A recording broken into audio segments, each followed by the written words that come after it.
북한에 아파트가 하나 지어진다 하면 남한과 단순 비교하기는 굉장히 어렵고 일단은 장비 자체가 일단 게임이 안 되고 속도는 어떤 면에서 맨파워로 그러니까 한국은 장비로 뭐 해서 빨리 짓는다면 한국은 뭐 예를 들면 10명에서 장비 해가지고 뭐 예를 들면 한 달 동안 집을 짓는다. 그러니까 북한도 똑같이 한 달 동안 지을 수 있어. 막 200명에서 한 달 동안 짓는 거예요. 대한민국에서 집 짓는 거 보시고 많이 놀라셨겠어요. 그렇죠.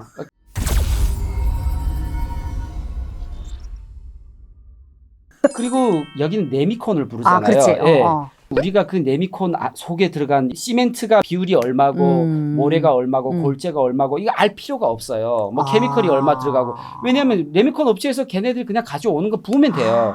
근데 북한은 그걸 사람이 만들어야 돼. 비율을. 예. 그래서 그거는 어찌 보면 아까도 제가 말했지만 맨파워는 좋다고. 북한은 그 비율을 다 알아야 돼요. 뭐 기초 같은 경우는 1대3 비율이고 벽체는 1대7이고 뭐 3층 이상 다 다르구만. 네, 그 비율이 다 있어요. 근데 그거를 한국 건축업계에 종사하는 사람들은 알 이유가 없어요. 그렇죠. 네. 다 해서 나오는데. 사람들이 알아야 돼요. 근데 북한은 그거를 사람이 만드니까 그걸 알아야 돼요. 그러니까 그거는 어찌 보면 의도치 않았지만 그런 능력이 있다 보니 사실은 그런 게 제가 사업에 도움이 돼요. 네, 사실은. 네. 그 또 요즘에 또 북한 군이 지금 우크라이나 전쟁 이쪽에도 많이 지금 파병으로 나가고 이러잖아요. 지금 김정은이 푸틴을 불러서 정말 급하게 만났잖아요. 그렇죠, 그렇죠. 몇 시간 만에 만났다 쫙 헤어졌잖아요. 네, 맞아요. 뭔 작담을 했는지는 모르겠지만, 그러고 나서 이제 우크라이나 전쟁에도 북한군이 파병을 나간 것 같은데 어떻게 생각하십니까? 일단은 뭐 두 독재자끼리 모여서 합의를 해봤자 나쁜 짓을 했겠죠. 적어도 그 여러 가지 얘기가 많이 있겠지만 최근에 일련의 현상들, 최근에 뭐 우리 국정원도 확인을 해줬고 했는데 북한의 군인들이 그러니까 전투 병력이 러시아 우크라이나 전쟁에 파병이 됐다는 거 아니에요. 근데 그게 확인된 것만 일단 1,200명인가 뭐 1,500명 정도가 파병이 됐고 엄청 나왔네요. 추후로 18,000명인가 2만 명 정도의 추가 병력이 파병될 거로 예상을 한다요. 그러니까 이게 사실 엄청난 인원이 가는 거예요. 근데 제가 그걸 보고 북한에 그 폭풍군단이라는 부대가 이동을 했다고 하더라고요. 근데 이게 폭풍군단을 보게 되면 우리 북한에 있을 제가 군복무할 때도 폭풍군단은 정말 회피 대상 1위 부대였어요. 그러니까 너무 힘들지만 먹을 거는 1도 없고 그리고 가장 힘없는 사람들이 가는 곳이에요. 막바지 군인들이네. 한국 언론에는 뭐 특수부대라고 하는데 그 사람들이 특수부대가 아닌 것이 아이고야. 그 사람들이 특수부대라고 해서 막 그 언론에서 나오는 막 휘식 나는 거 아니고 막 부수고 막 이렇게 차력소처럼 이렇게 그런 사람들이 아니에요. 그러니까 실제 그런 사람들은 북한의 특수부대 속에 특수부대 몇 명 있고 대부분은 그냥 일반 보병이나 비슷한 건데 그냥 훈련을 빡세게 좀 시킬 뿐이고 되게 뭐 그렇게 대단한 능력을 가진 사람들이 아니고 뭐 예를 들어서 뭐 저희가 군복무 할 때 저희 부대랑 옆에 특수부대하고 한번 싸움이 붙었어요. 군대끼리 많이 싸워요. 그렇죠. 맞아요. 걔네들이 박살이 나버렸어요. 그러니까 제가 자랑하는 게 아니라 경보대대랑 건설부대랑 붙었는데 건설 쪽이 이겼습니까? 네, 박살이 났어요. 진짜로. 이게 북한의 건설부대는 유명한 것이 워낙 그 설치고 많이 다녀가지고 김정일이도 알 정도로 김정일이가 뭐라고 했냐면 북한의 뭐 500공일 건설여단은 우리나라 그 경보병 여단보다 더 대단하다고. 그러니까 쉽게 말해서 저는 지금 무슨 생각을 하냐면 총든 군인과 건설 노동자가 붙었는데 노동자가 이겼다라는 거잖아요. 그럼 앞서 지금 저기 우크라이나 파병군이 북한 군인들이 나갔은 그 부대가 특수부대? 네, 특수부대인데 그 사람들의 실제 특수하지 않은 특수부대고 굉장히 노동자, 농민의 자식들이 간 거고요. 힘없는 사람들이 간 거고 그리고 그 부대가 옛날에 소위 108 부대라고 불렀었는데 지금은 명칭이 개편이 됐어요.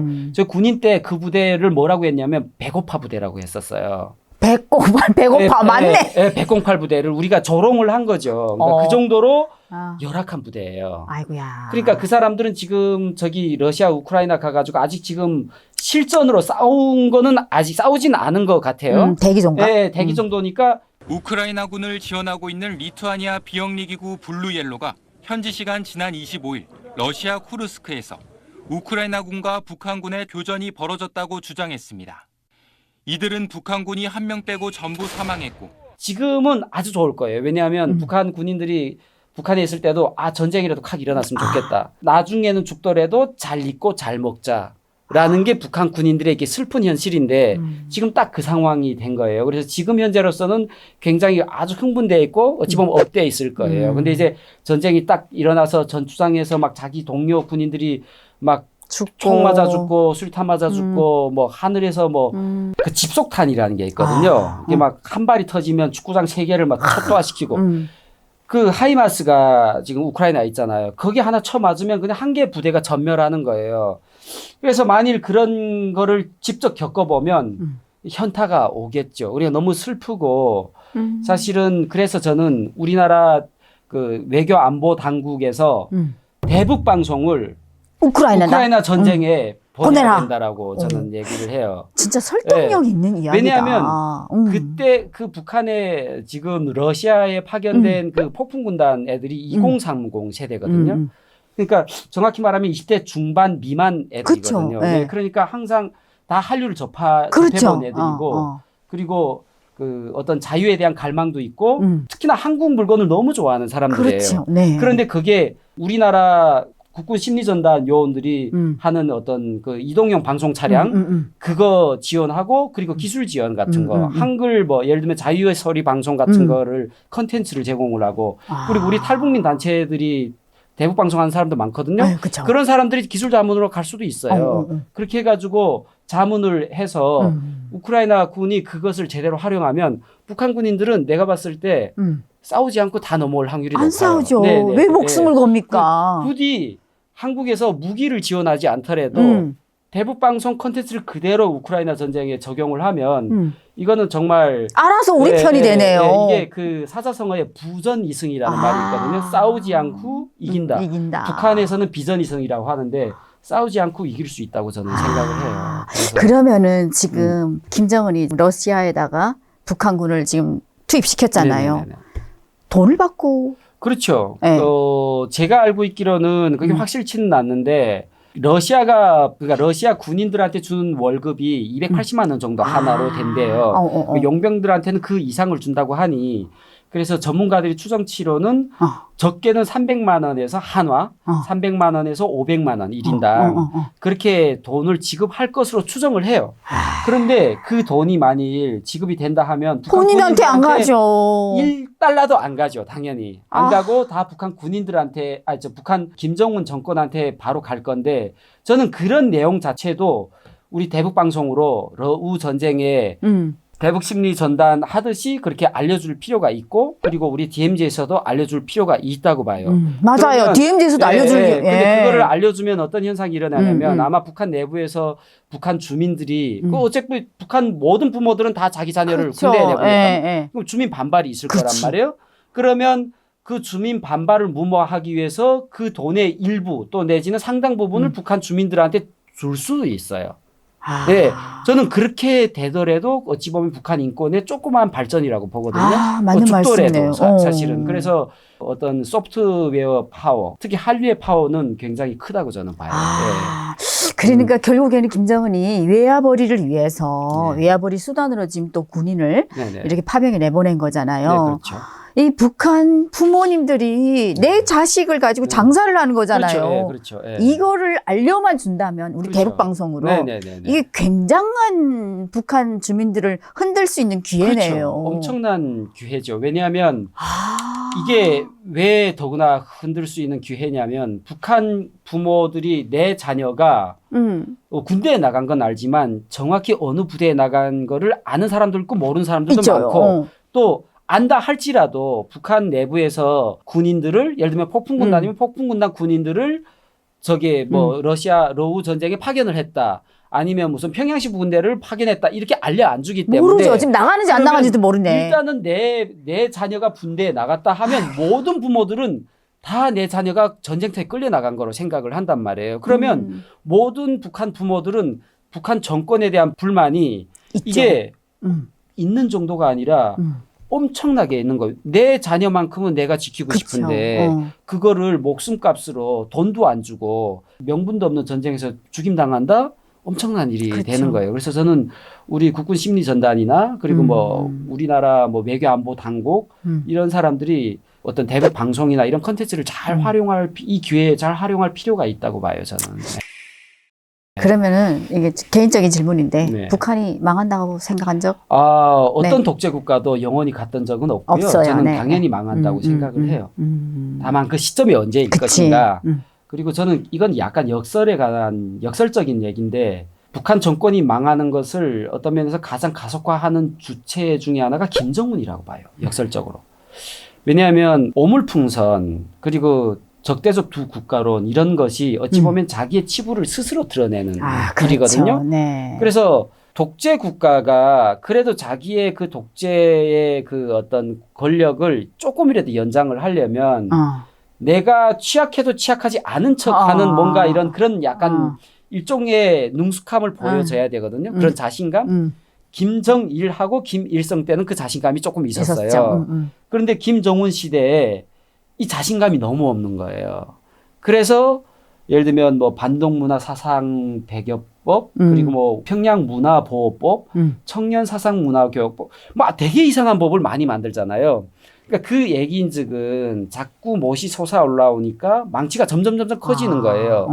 근데 그게 한계가 있는 거고 그리고 오물풍선 같은 것도 자기들의 입장에서는 최선이라고 보지만 그 오물풍선을 통해서 남남 갈등을 유발을 해서 남한 사회 내에 남남 갈등을 유발해서 탈북자 단체나 어떤 대북 전단지를 보내는 단체들이 못하게 하려는 의도가 있는데 오히려 남한의 대부분의 여론은 엄청 북한을 안 좋게 보거든요. 그것 때문에. 그렇죠. 네. 네.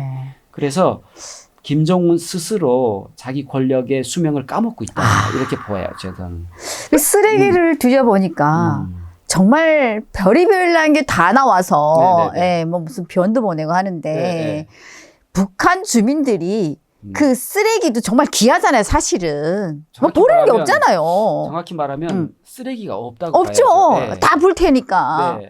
그러니까 불태고 뭐고 특히나 이게 남한 쪽에 보내는 오물 쓰레기를 보면 이게 전단지에 어떤 그 풍선에 담을 수 있는 무게가 한계가 있기 때문에 종이나 뭐 휴지나 이런 거를 담아야 되는데 문제는 북한의 쓰레기장, 북한식으로 오물장이라고 하는데 오물장에는 휴지가 없어요.